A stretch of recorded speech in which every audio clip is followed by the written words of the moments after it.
One, two. I'm always buying something stupid. I bought the burger car from the movie Good Burger to do delivery Hi-Pointe. Okay, look at this thing. Look at this thing. I bought that this morning. It's a Cadillac. We need to get this I'm always video buying dumb on- stuff. Yeah, and yeah. Charlie, my partner, has always been the voice of reason. He's always said, we're not taking any money out. You're an idiot. You know what I mean? We're saving our money. So we've got a good bank, saved up. And, even like in December when everything was great, I was like, dude, I want to go do something stupid. I want to go on a trip. Let's take a bunch of money out. And he's like, no, what if something happens? And here we are, everyone else is struggling. We're struggling too, but we're gonna fight through this.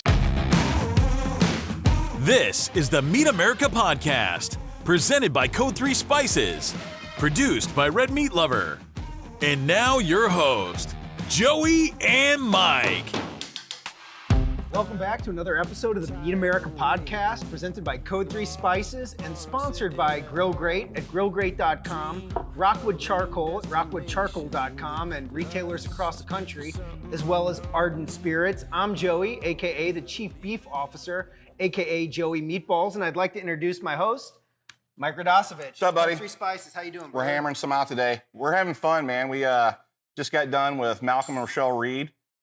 We got one of my favorite people in the industry, Mr. Mike Johnson from Sugarfire. Welcome. Mike, me and you and Chris go back almost 9 years. Can you believe that? Right. It's been 9 years already, dude. I know. And we're going to dive into this, but when I say that you're one of my favorite people in the industry, you truly are. We become friends outside of the industry. We've shared some fun outside of the industry. We've been to some concerts together and everything. Done everything but get arrested together. Yeah, dude. And The night's young though. we had a couple close moments, but Mike, I just want to dive into this. I think when you told me that you were going to be on here, you got such an incredible story to share about how you started to begin with. That's what sort of drew us to you, and then obviously over the years we've developed a relationship. Us partnering on some collaborations for charity and whatnot. Wow. But where did this all start? I mean, you're born and raised St. Louis, Missouri, right? No, I'm from Biloxi. Okay. My dad was in the Air Force, and I was born in that Keesler Air Force Base down there. And we moved up when I was young, so I went to high school in St. Louis. So from there was the first stop New Orleans. Is that how this worked? So what happened was, I wasn't the best student in high school, or ever for that matter. And all my friends went to college, and I was like, felt like a bum. So I actually told my dad I wanted to be a chef. And his first thought is, oh my God, my son's gay. Because at the time, Three's Company, like Jack Tripper and Three's Company was like the gay chef or whatever. Gotcha. So my dad's like bummed out or whatever. I'm like, he's like, actually the funny thing is, he was in the cement business. And he said, I got a friend that goes to this restaurant all the time in New Orleans called Commander's Palace. And they got a chef there called Emerald that's gonna go open his own place. He's like, and I talked to him and you can go work for him. So I just got lucky right out of the gate. I didn't want to work there. I was like, man, that doesn't sound fun. I want to work at some other place. And I got lucky and I worked for Emerald for a few years. What was that like? I mean, you were at the, The pinnacle, it was the pinnacle of his, we started out as real small. He worked doubles day and night. He actually worked the line when I was there. So he'd dude, I know, prep clean his station, do everything. And I would do a lot of fun errands for him, run around, get stuff for him, acquire things, walk his wife home at night through the warehouse district, do reports he'd say like, we're gonna do a special with Creole mustard. What do you know about Creole mustard? And I'd be like, I don't know. And he's like, well, here's Zatarain's plant is down the street. Go work there for 2 days and come back and give me a report to the whole staff on Creole mustard. Just fun stuff like that. That's awesome. I know. Yeah, it was cool. It was really awesome. Yeah, and then after a few years, I was like, hey, I want to go do something else. And he said, where do you want to go? And I was like, he's like, do you want to go to Chicago, work for Charlie Trotter? You want to go to LA, work for Michel Richard? You want to go to Europe? What do you want to do? And I said, I think I want to go work with Charlie, because at the time he was best restaurant in the world. And it's like, okay, I just called him, you can start next week. So. Incredible. It really is incredible. I mean, looking back now, so, fast forward where you are now, looking back, I mean, me and Chris are starting to get to that point. I mean, we've only been in business about 8 years, but me and him have some of those aha moments like, oh my God, I remember where we were 8 years ago. How often do you self-reflect and go back and be like... Every day, because especially now with the way the world is, you can lose it all like that. for 100 different reasons. You know what I mean? So, I mean, me and my partner, Charlie, every day we're like, we know where we came from. We know what it's like to be broke. Sure. Like broker than broke, you know? And so we just, have that positive attitude every day. Well, it's funny you said that because I remember in our early days of hanging out, I mean, there was a lot of phone calls to you about some of the rough days that I was having. You know, you're an ear to ear for me and whatnot. And, I think it's safe to say that all the heartache and all the struggles and that being in that broke ass stage is what makes you sort of keep going, right? Yeah, and all the failures. I mean, I had so many restaurants that I lost my ass on and lost other people's money on for years and years before I finally got lucky on Sugarfire. Yeah, I read an interview that you gave recently, and you said, I think I've lost more money than anyone in the St. Louis restaurant business, but also made more. I think so. Well, I remember, it's evened out. Yeah, well, I remember hearing your name for the first time probably back in 2006. I have a background in real estate, and at that time you had just opened up 3 restaurants in Maplewood, right? You had Boogaloo. Yeah, you had El Red Scorcho. Dragon, and No, not. But I know what you're talking about. Okay. Red Lion. Red Lion. Mine was actually called Fu Manchu. I sold it to those guys. Okay. When I say I sold it to them, they took a bunch of some of my debt off, and I still owed like 150 grand, which took me 10 years to get off my credit report. But Fu Manchu, by the way, was one of my failures. That's actually a bad.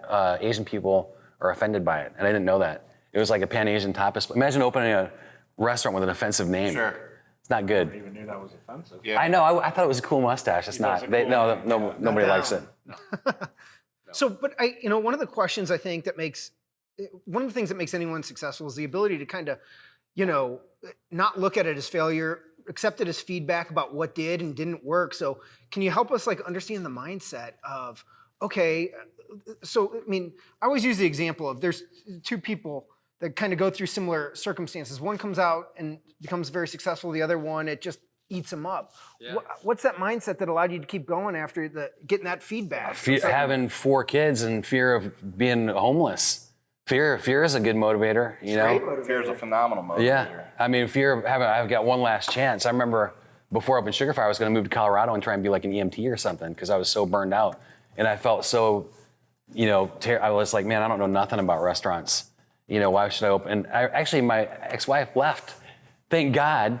But because she's like, oh, you're gonna open another restaurant, you're gonna lose all our money again. I mean, we were on the ropes anyway. It didn't matter. We hate each other anyway. Whatever. I mean, it was time. It was beyond time. But that was like the final straw. Was here we go again. You're gonna lose all our money.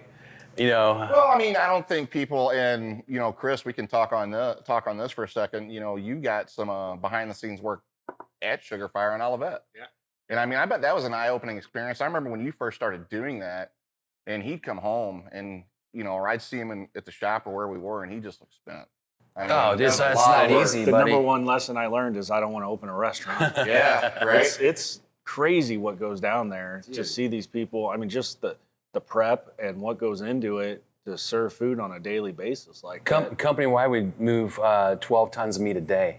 Incredible. Dude, I know, and we opened the worst time ever, but I opened 2 restaurants last week, brand new restaurants. And one of them in Cedar Rapids, Iowa is killing it. And there's one pit guy there, he's 52 years old, and he's cooking he's got to carry, and they have a basement cooler, he's got to carry up a ton of meat every day upstairs. Yes, Ooh, I remember know. those cases. No, I know. I know this poor guy, man, and he's working 100-hour weeks in his 50s, carrying a ton of meat. So for anyone who's listening, can you tell us a little bit more about Sugarfire and some of the success that's occurred as a result? So the idea was, I didn't have any money when I opened it. I have 2 partners, Charlie and Carolyn Downs, and they own Cyrano's, which is a famous dessert place in St. Louis, and they were always invested in my restaurants, and we're good friends. And so I was like, you know what? I found a spot. Actually, a landlord called me that I kind of knew, and he said there's a Dickies going out of business, and they owe me a bunch of rent. He said they owe me like $30,000 in back rent. If you pay me the $30,000 in back rent, I'll give you all their equipment and whatever. And they went out of the lease, and they'll just go away, and you can take over. And so actually, if you walk in Sugarfire, I actually have the barbecue. It says Dickies Barbecue Pit. I took a chainsaw and took up the Dickies, and that's our sign is the barbecue pit from Dickies. Nice. And I didn't get any permits. I opened up a hole in the wall where you can walk by with a buddy of mine, Jose, and we just the idea was Sugar and Fire was desserts in barbecue because Carolyn makes the best desserts in St. Louis. She wins every year, best desserts.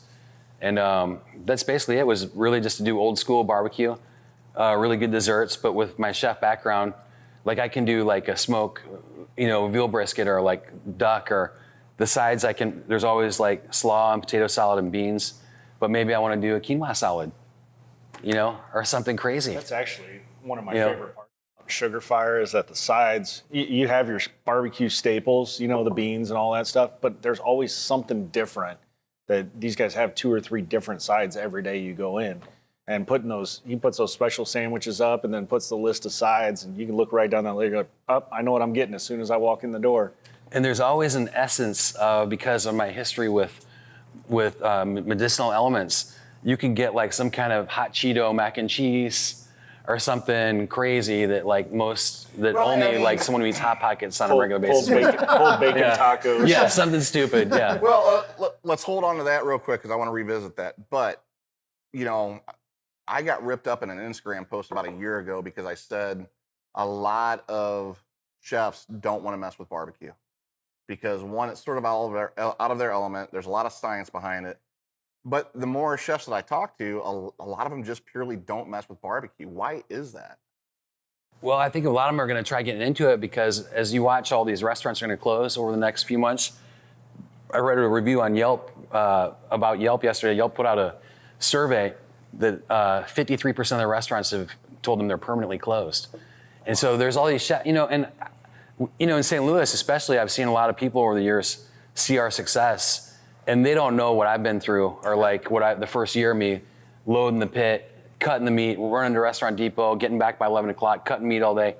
I couldn't leave the line because it was so busy. I almost had to pee in a like bag because I couldn't walk away from the line because there was 100 people in line, and then staying there all night, loading up the smoker again, sleeping in my car, and they think, the meat's all cooked. You just pull it out of the hot box and make a sandwich. It's easy. They don't understand how hard it really is. I can tell you from my experience being a pitmaster there that there's it's a lot of work. Yeah. Explore the methods and recipes for cooking meat in restaurants across America as we showcase experts on location in their restaurant kitchens to educate, inspire, and entertain. Tune into our travel cooking show, Meet America, only on YouTube and redmeatlover.com. Well, we've been doing some traveling for our Meet America show. We're not strictly a barbecue show. We cover a number of different bases. And so we've been at Q39 out in Denver, Kansas City. GQ, yeah. Oh, Q39. GQ, yeah. Well, we had GQ Barbecue in Denver. We were at Q39 in Kansas City. And what I'm seeing is it's just extremely process heavy. I mean, you have to, be on top of your briskets, in some cases overnight, and then you have to be able to find those employees that are going to want to come in at 2, 3 in the morning, right? I mean, that's part of it.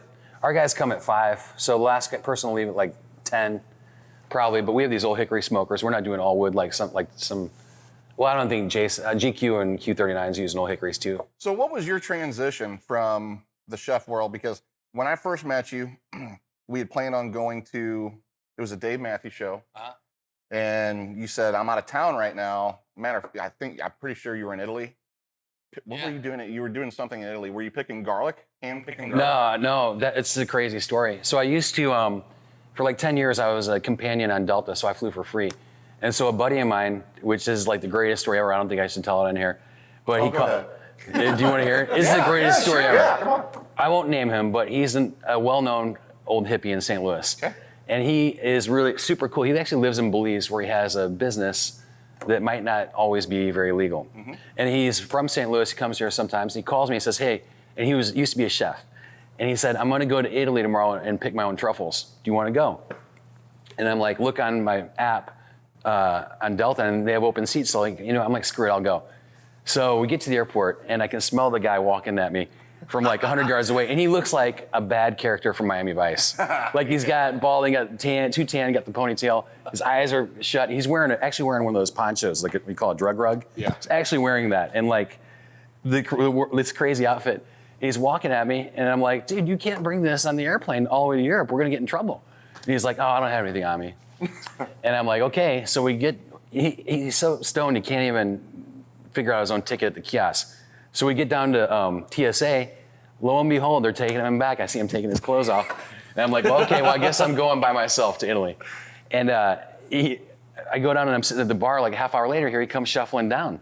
I'm like, what happened? He said, well, I'm not gonna get cancer from that x-ray machine, you know? And I'm like, oh, well, so I asked to take my clothes off for him to search me. I'm like, that makes sense, doesn't it? That makes sense, he's a hippie, I can understand that. And so we fly to like Newark and then Milan, and then like we'd take 4 trains to, it's in Alba, Italy, which is like where they make the Barolo wine and stuff. It's really beautiful. And there's police and dogs and stuff everywhere. The entire time sniffing us and all this stuff and checking us, nothing. And then we get to where we're staying at, and the guy shows us the room, he walks out, and this guy reaches in his pants and pulls out this huge bag of weed. And I'm like, what are you doing? He's like, well, I have this kind for, you know, happiness and this kind for this. He's like a scientist. Yeah. You know, because I could probably, I'm like, dude, we could have scored something over here. But he wanted his own specialty kind. And he said, I'm like, but what about when you had them search you? And he said they never suspect the guy that asked to get searched. Ah. But anyway, we rented a dog there. He had it all lined up. It was awesome. I got a video on here I can show you. He rented a dog, and we went out with a dog in these forests and got our own truffles. It was awesome. So it's a truffle sniffing dog. Yeah, they have pigs and dogs. This one was a dog. And the dog basically just sniffs the ground, and you put a stick in the ground, and the smell is so powerful. I mean, these things are like they're really expensive. Mm-hmm. And I actually took him to Sugarfire and shaved him on mac and cheese for free. Nice. I asked anybody, I had like probably a couple $1,000s worth, and I knew that no one would really understand like what they really were, but I just told people. And we had mac and cheese that night, and I just shaved it on people's mac and cheese that wanted it. It's pretty awesome. So we're gonna revisit now the medicinal side of how important. I mean, I know a lot of people in the medical marijuana game now, especially that it's legal in Illinois. I'm a medical card holder. I've been a medical card holder for about 3.5 years now, and it's completely changed my life in so many different ways. One of the things I like to do at night is unwind, and I keep a notebook by me, and I write things down at night on basically the self-reflection of what I need to do just to get better in certain areas of my life. I can only imagine what it's like for somebody that's so talented as far as a chef mind goes. How does that play into your menu or in your items or anything like that? Big time. Well, at Sugarfire, not so much. At Hi-Pointe, where it's like a theme, where it's our burger place, it plays a lot. Why don't we tell people about how Hi-Pointe and how that sort of started? Because I mean, I'm gonna tell you what. I love burgers. I love chicken wings. I eat chicken wings every day. But you give me a good burger, I mean, I'll go back and back. I've been to Hi-Pointe at least. Oh, it's the best. We're opening one in Illinois, no Fallon. I heard that. But I won Best Burger in St. Louis like 3 years in a row. It's really fun, but it's got a stoner theme to it, I guess. You would say it's the Hi-Pointe. And like we have a big 420 celebration. It's our biggest day. And but a lot of the specials are pretty much, you know, it's like a hot pocket with a burger or with like toasted ravioli with a pizza or something. Like a hot Cheetos dusted donut bun or everything. Something like that. Oh, it's crazy. You just look at our Instagram. Well, I crazy. think that's one of the things that, matter of fact, I mean, when me and Chris started, we weren't very social media heavy. We were really late to the game with Instagram. Me too. I know. We were doing okay on Facebook and stuff, but Instagram is right up your guys' alley. I came in way too late on it, though. I don't know. I think I came in way too late on it. I didn't start it till. Yeah, but you hit the ground running, though, man. I mean, you're posting your menus every day, like Chris was talking about. You know, people come to our barbecue shop, you know, from out of town. They ask me or him where to eat, and you know, we'll say Doc's, we'll say Sugarfire, we'll name some of our favorite places around here. Oh, Doc's is fantastic. But the one thing I say is what Chris mentioned. Your guys' sides are just off the charts, and I don't know if I've had any better sides in the country than Sugarfire. Oh, and I think that's the really cool part is every day it's like.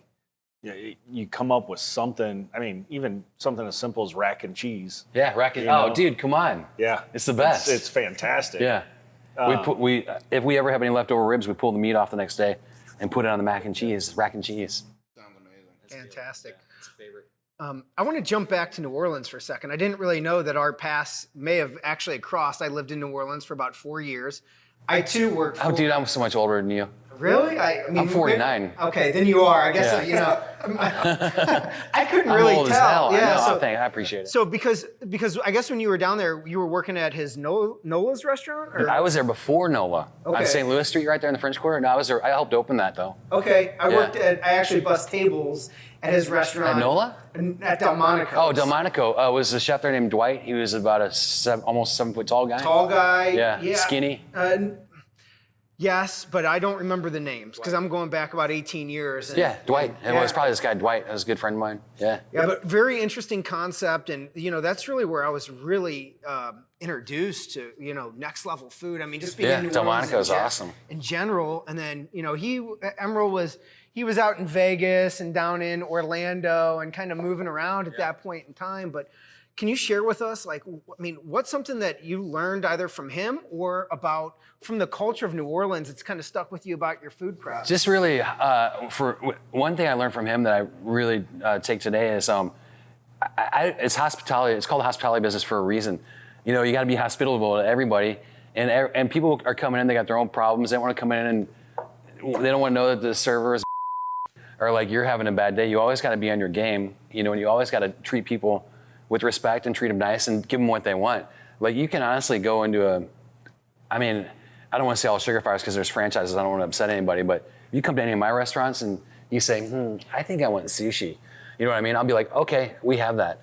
And I'll run out the back door. I'll run down to Bob's Seafood and I'll sell it to you and make money. Mm-hmm. I don't say no to anybody for anything ever. That's incredible. I would. One of the things they do, you're talking about hospitality, is if the line's long and there's a wait, he'll cut up some racks of ribs and walk through the line and hand out beers, anything. I would do anything for any customer ever. If I'm there, it doesn't always happen when I'm not there, but if I'm there, everyone's on point, and they know I would never say no to anybody. If we open at 11 o'clock, if I'm there at 8 in the morning and there's inevitably someone who's like, are you guys open? And all the chairs are up. I'm like, do you have money? And they're like, yeah. I'm like, we're open. What do you want? We talk about that all the time at the store. If I'm there, we're open. We'll make a sale. And then on the other end, I'll be there and there'll be someone I don't know, like at Hi-Pointe or something. It'll be like 10:59. We open at 11. I'll be standing out to the side and someone will be like, are you guys open? And they'll be sitting on their cell phone like, nah, we don't open for another 20 seconds. And then that's when I start murdering people. It does come down to customer service and whatnot. You're a really humble guy. And when I say humble, that's really an understatement.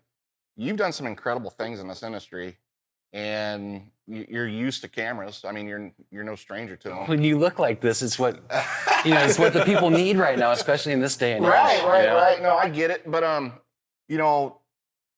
we all know everything. But tell everybody listening and watching at home, what was your first experience in, Food Network, TV, any of that stuff? Because To Catch a Predator season 4. I was the guy that said, I thought this might be a setup, and then I walked in anyway. Now, correct me if I'm wrong, though. Didn't you honestly start out in was it Channel 5? Didn't you? Oh my God, no! This is crazy. I had it when I was just a chefy chef. I had a weekly show on KMOV, that's Channel 4, called You Got Served. Because I like to make fun of people, and I would go in, but it got a little bit too mean towards the end. Yeah. Like I would go in, and actually won a daytime Emmy award. It was crazy. They still have it at KMO over at the radio at the TV station. I would go into someone's house and raid their fridge because they would write in and say I don't know what to make, and I would make them a lunch and dinner in like 5 minutes and show them how to use their food. But I ended up just like shredding these poor ladies. Like there would be, I found weed in someone's freezer. Like some lady had like 80 things of icing, but it was a little bit too mean, I think. Yeah. Well, you live and learn, but so that was your first one. But let's fast forward. So the first barbecue one was awesome. It was the best. I got on Pitmasters, barbecue Pitmaster, like right a month after we opened Sugarfire. We were at your viewing party. Really? I didn't even remember having a viewing party. Yeah. That's how long ago it was. Yeah. I whooped up on Fergal. I don't remember being there either. Well, you were drunk. It was at the opening of the location where you had the race car out front. No, that wasn't a viewing party. That was a St. Louis Barbecue Society. Okay, yeah. Gotcha. No, and that was like one of those things where we didn't have any money, and I told my partner Charlie, I said, I think I can get on a show, but can we hire a production company to do a kind of like sizzle reel for us? I think it'll really help us out.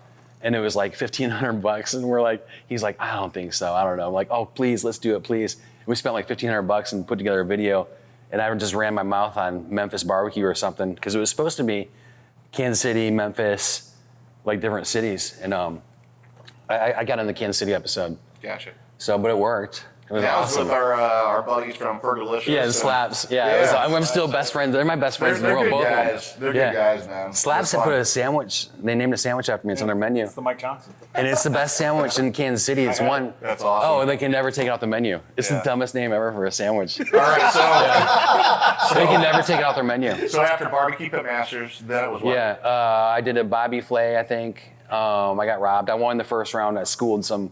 Oh no, actually that one was close. The first round, I was against a great chef named Justin Gaines. He's in Virginia. He's got a bunch of restaurants. He's really talented. But both times I went against chefy chefs, and they're both looking at me like I'm a dumb barbecue guy, and they just didn't know what hit them. But either of them, and the better one was the second one because it was a guy named Daniel Angerer. He's a great chef he's from Belgium, I think, and he's out of New York, and he's up there, and I'm like, we're in this green room. I'm like, so what do you do? And he's like, oh, I own vegan restaurants. I own like 10 vegan restaurants. I'm, consultant for it. And so I'm texting my girlfriend. I'm like, oh my God, this guy's done.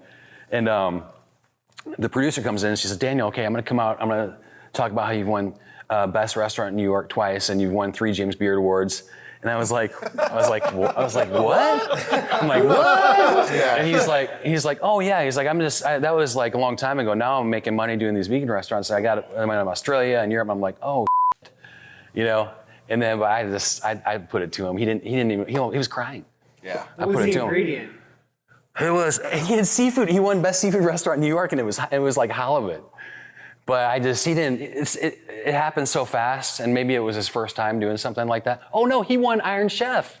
Oh, He won on Iron Chef too. That's what really scared me. Well, now I don't know what happened. He just wasn't ready. It hits you fast. Let's Yeah. get to the point of barbecue now. Yeah. Before, you're a smart guy. You know your way around a pit, but did you take any extra measures getting into the barbecue game? Oh, dude, me and Charlie went to Myron Mixon School. It was awesome. That's where I met Myron. Gotcha. And I've learned just as much from him from anybody. We don't necessarily use his technique because it's like hot and fast or whatever, and he pumps stuff in there. I don't think he does that in his restaurants, but I didn't really know. For competition. Yeah. But that's really the first. But I was kind of doing like I bought an Old Hickory. This is crazy. So I had Boogaloo restaurant, and it was a Cuban and Caribbean restaurant, and it did pretty good. And my dad was always like, you got to get a smoker. And I'm like, I thought I had to have a bar to make money. This is like 15 years ago, 20 years ago. And he actually went. He's like, well, I heard about these Old Hickory pits down in Cape Girardeau. You should get one. And I'm like, dude, I'm broke. My dad actually bought it for the restaurant. And when I sold Boogaloo, when I say sold, I lost a bunch of money to go away.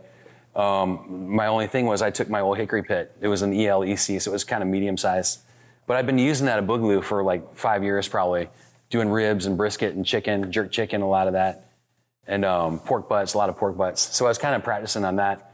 And then really I just went to Myron's school like a month before we opened and just kind of got some stuff from him, some flavor profiles. Well, and I think the one thing that's most impressive, and Chris, I know you'll attest to this because you know the game as far as competition goes. I mean, you threw yourself right into the mix, dude. You went straight into Memphis in May. You went straight into World Food Championship. Oh yeah, we've won a lot. Yeah.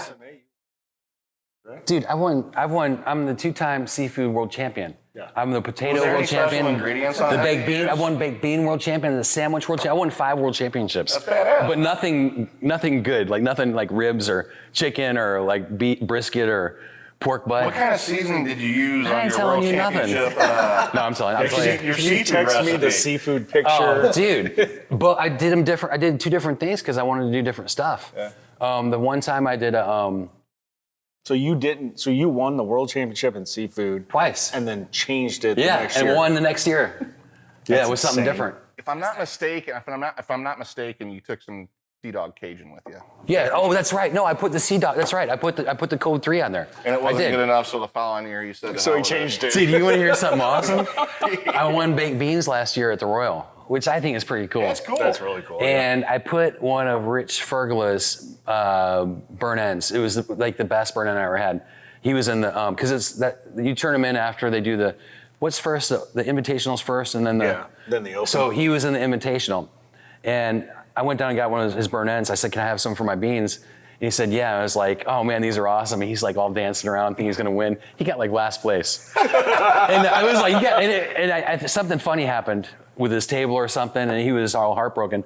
But I put one of his burn ends in the middle of my beans, and I got a 180. And so I tell him now, I said, word is I would have got a 200 if I didn't have your burn end inside of my beans. But yeah, I got a 180 and won the beans. But I think a lot of that, honestly, I mean, I'll give up a secret. Was that uncomfortable? I mean, was that uncomfortable throwing yourself into competing against the best in the world in barbecue? You know, with the Royal? No, mostly just fun. No, this is so fun. Yeah. And it happened so fast. And frankly, the first couple years, we just went there and partied. Yeah. And basically did terrible. But now I think we've been top 10 the last few years at least. And I think we're getting closer and closer. But I do hog, and I just don't. It would honestly, I don't mind losing to like Brad from the Shed because he's so cool and his pig is so good. I don't know how I can do better, and he's got the best presentation. And so you're going against literally the and best Myron, in the world, and Melissa Cookson, Yeah. and the biggest names in the Boris, industry. all those guys, and the taxi cab guys, and everybody else is doing these hogs that are just like the best in the world, you know. But what am I gonna do? Am I gonna do shoulder and go against like Big Bob Gibson? Right. Hell no. Right. I'm not gonna. And Tuffy. Yeah. You know, I wouldn't remember the first time I went with you to compete. We went down to the Memphis Invitational down in it's at Dude, Tiger that's where I Stadium met in Lambert. Memphis. Yeah, that's where I met Lambert. And we met Mark Lambert Yeah. for the first time, and We just dumped the pig. We had it in the rotisserie. you should have seen this Joke. mess. My ribs didn't get done. We had We had one of those Mangalitsa pigs that was all fat. Yeah, I cooked baby backs for the first time in competition on a pit I've never cooked on, and we did our turn-in box, and then we had judges coming, so I took the pit and just opened it wide because I literally took these ribs out. This was my worst competition story. I took these ribs out in front of a judge, and you can't have silverware on the table. You can't have a knife on the table. And I went to tear those things, and I swear to God, my arms were shaking because I couldn't get them torn apart. It was the worst. So that was not a good showing that weekend. So That was a long time ago. Yeah. I want to sort of change speeds real quick and talk about Christina. Yeah. Let's give us a little bit of background on her and her success and how you guys have. Well, that's my girlfriend. We have a kid. She came to the restaurant about 5.5 years ago. She'd just done Food Network Star, and she was in town for like 3 months, supposedly, before she was going to go do some other show. And she wanted to get into barbecue, so someone told her, a mutual chef friend of ours said, that was working for us, knew her. And he said, why don't you come up to Sugarfire? And she never heard of Sugarfire. She didn't know me. And I saw her walk in, and I was like, she's hired. You know, but I didn't say nothing. I was kind of, she says I'm this creepy guy hanging back or whatever. And she thought Casey was me because she was coming down to meet the owner. And she thought and Casey was out there, you know, pulling his BS. And so she was talking to Casey, and she said, who's this creepy guy hanging out over there? And so anyway, we ended up dating or whatever. And then like the craziest thing is, a month into dating, she shows me a video, which is it's a sizzle thing that people do, like a 5-minute video to get on Food Network or these TV shows. And her video was a year old, a year before I ever met her, and I was in the video like 8 times in the background, like at different competitions and stuff. That's wild. I know, yeah. But she's great, and she's the ambassador for Green Mountain Grill now in Royal Oak. She's doing great. All she does is make videos in our backyard. We have a grill farm in our backyard. Probably like you guys, I got a bunch of drum smokers. That's the best term. I have a grill farm. I do. I got into. So we have 2 Green Mountain grills, a Green Egg, a PK, Gateway drum. I got a Southern Smokers drum. And then the funny thing is, I have these 2 Weber kettles, these vintage ones. They're awesome. And I got into those because from going to Australia a lot. And my favorite guys on there are the Weber Kettle Boys. And these guys, honestly, frankly, they have some real issues. And that's why I like to hang out with them. And they're like the first people, dude. The first guys I met in Australia, like when it was like 7, 8 years ago, and we're like the best of friends. They're the best guys. And anyway, they work on, they got all these vintage Weber kettles, and I was flying back from Australia, I think last year, and I have to get hammered to fly because I'm afraid to fly. And I'd never bought anything on eBay before. And so I'm looking up all these vintage Webers on eBay, and then I put my phone away, And then like 2 weeks later, I get these two freaking vintage, like $600 Weber kettles in my house. One's green, or one's yellow, and one's like lime green. And I'd accidentally bought them. Dude, I collect vintage kettles as well. Really? And I've You got see that one Joey had on the internet the other day? You know, it's crazy though. So, you know, I check all kinds of different places like most people. I've got 7 vintages right now. X6, I just sold one. But You know who to look up for that is Rub Bagby Yeah. in Florida. He gets sold those? Oh, Oh, dude, he's got a got- collection that you it'll fill up your wouldn't whole believe. backyard. Yeah. It's incredible. He's a Swamp Boy guy? Yeah. Yeah. Yeah. And so I don't know him. just ask you to share for someone who's listening who might not know. Is it just the vintage of the Weber kettle? Or are there actual cooking differences that occur? They're mainly the same shape, but a lot of different collectible colors. Like right now, Weber has out a crimson one that they haven't released. They're all numbered so you can tell what year it is from the number. Yeah, so you know, like on the damper up top where you can get the 3 holes, there's a letter or sometimes a number depending on what year or era it was. You know, I think I have one from my birth year, which was 77.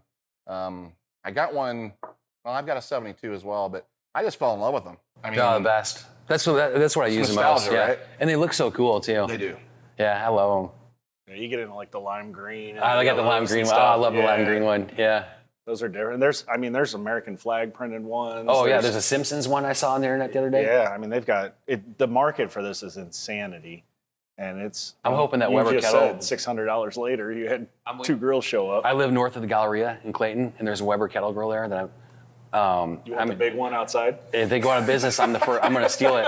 I swear. I'm Oh, gonna steal dude. it. You know what I'm gonna showed steal up it. on my timeline literally yesterday? What's that? Down in New Orleans, and I had the picture of me in front of that big-ass bull that I brought back from New Orleans, the one that ended up in Indianapolis. Oh yeah, no way. That's crazy. Yeah, 400-pound bull that I saw at a Oh, my boot God. shop in Kenner, Louisiana. And I sent him a picture. He's like, "Oh yeah, we put it up at our new location." No So way. we Yeah, had that's one right. of those pods. That's right. So me and my brother's big ass, both big boys. We carried this 400-pound bull, you know, and put it in a pod. That's downtown Sugarfire, I think is where it is. Indianapolis. No. Oh no, that was the one that went to Indy. Oh no, now it's in. I closed Indianapolis. Okay. Coronavirus. Gotcha. That's what I'm telling everybody. It was doing great beforehand. Do you? Right. So I was killing it there, but then Corona took us out, so I closed. But no, I moved it to Cedar Rapids. Gotcha. Let's just talk about Corona real quick. I know you touched on it a little bit earlier. I mean, what are your thoughts on it? I mean, it's when this first crazy. came out, what was your initial thought when it first happened? See, here's what happened. I was in New Zealand doing meat stock, which was like the most fun ever.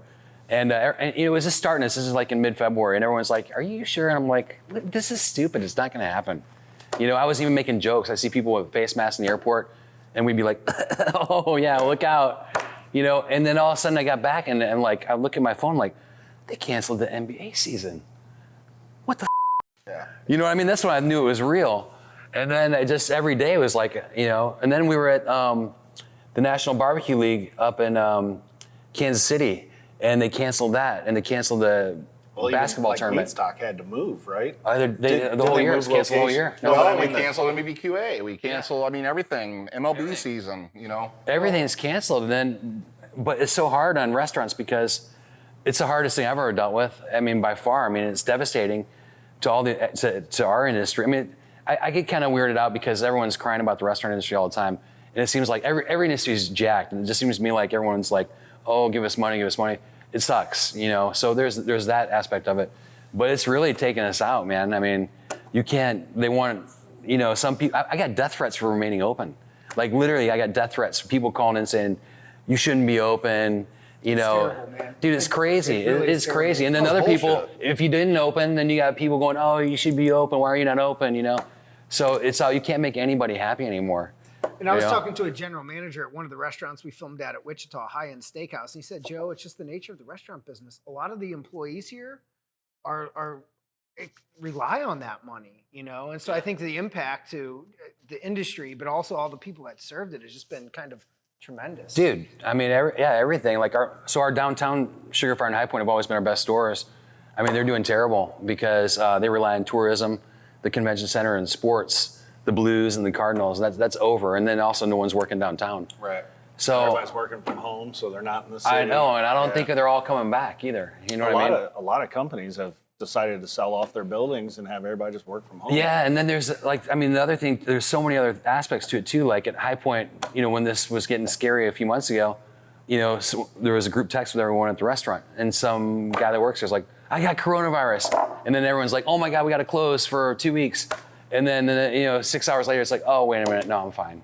And then, but then they've all put on their social media, someone at Hi-Pointe has coronavirus or whatever. We had someone at, I only had one person test positive so far at one of our stores. We closed for a week and then waited for everyone to come back up and get their tests. But, anything can happen.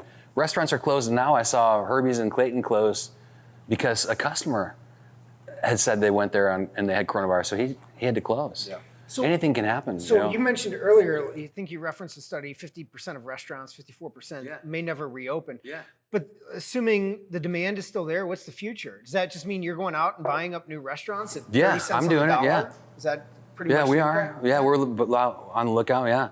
But then again, I've been blessed with the world's greatest business partner, Charlie, because I'm an idiot that's like want to scratch off. I'm always like, oh, I want to buy this chicken car. Like I bought a Cadillac this morning with a with a giant chicken. I want to show you the video. I actually bought this car this morning. Oh, I see this shit. He bought what did you buy to do delivery downtown? I'm always buying something stupid. I bought the burger car from the movie Good Burger to do delivery for Hi-Pointe. Okay, look at this thing. I bought that this morning. It's a Cadillac. We need to get this I'm always buying dumb stuff. Yeah, Charlie, my partner, has always been the voice of reason. He's always said, we're not taking any money out. You're an idiot. You know what I mean? We're saving our money. So we've got a good bank, saved up. And, even like in December when everything was great, I was like, dude, I want to go do something stupid. I want to go on a trip. Let's take a bunch of money out. And he's like, no, what if something happens? And here we are, everyone else is struggling. I mean, we're struggling too. But we're gonna fight through this, Absolutely, that's good to hear. Yeah, this guy's crazy. His name's Blackwell in Bonne Terre. Blackwell Motors. He has a Smoking the Bandit car, the Trans Am, inside of his car dealership. That's insane. He's got like 20 guns from The Sopranos. He's got all this crazy stuff. And you mentioned how humble he was, and right there in the story, the humbleness shows up. But I think, and Mike and I have talked about this a lot. In order to be successful, you're constantly testing your discomfort zones. For me, it was the first time I posted up a video on YouTube. I mean, it was really an uncomfortable thing. I never visualized myself in front of the camera. And I think, Mike, you were kind of asking about it, about going into some of these barbecue championships.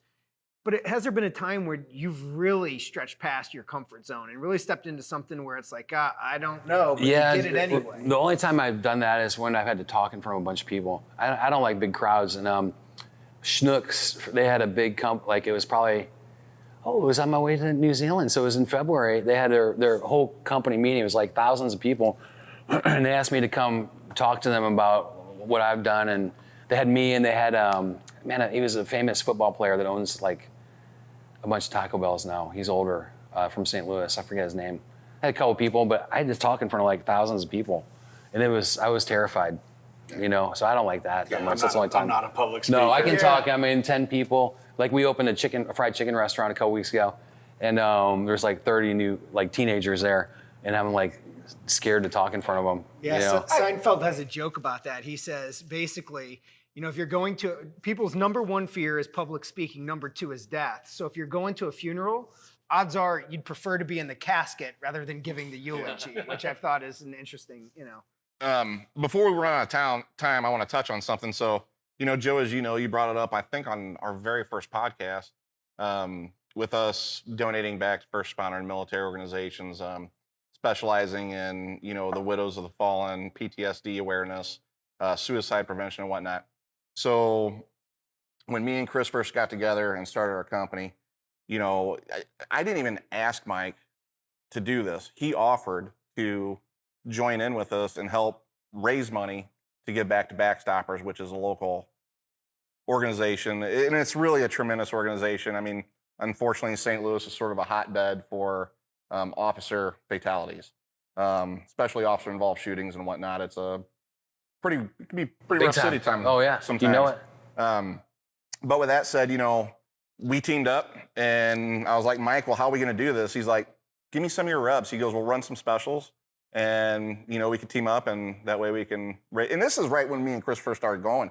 We weren't selling the type of product we're selling now. Oh, no way. Not even close. We did the Firewalker and the Hawaii 5.0. The Hawaii 5.0. That was a good one. That was a It's really like a good pineapple one. with the, Yeah, but he's been doing this every year with us, and that's the type of guy he is. You see a lot of people, and I know you've seen a lot of people in this industry that make it and are just like, total. That's why I think you're one. Oh yeah, absolutely, man. Well, I mean, you've said a few things already. The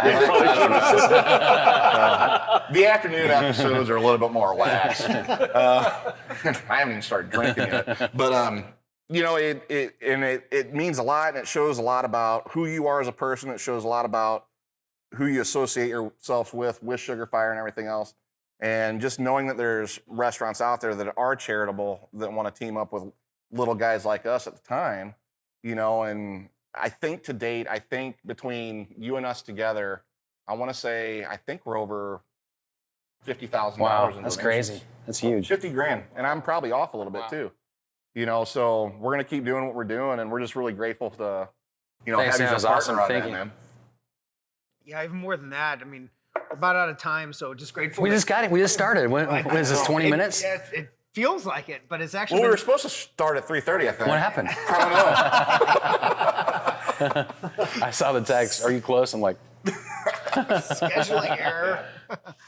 But in all seriousness, man, just you talked about gratitude, and just grateful that you were able to make and take time out of your day today to come over here and spend some time telling a little bit more about your business and your story. I think it's just so inspirational, and I go back to that earlier quote that I shared that you had said, and I just think it's just so inspirational to see business owners, regular guys like all of us, going out there, putting one foot in front of the other and doing our best to succeed. So Why don't we tell people where we can find Hi-Pointe, Sugarfire, everything you got your hands in the bucket with?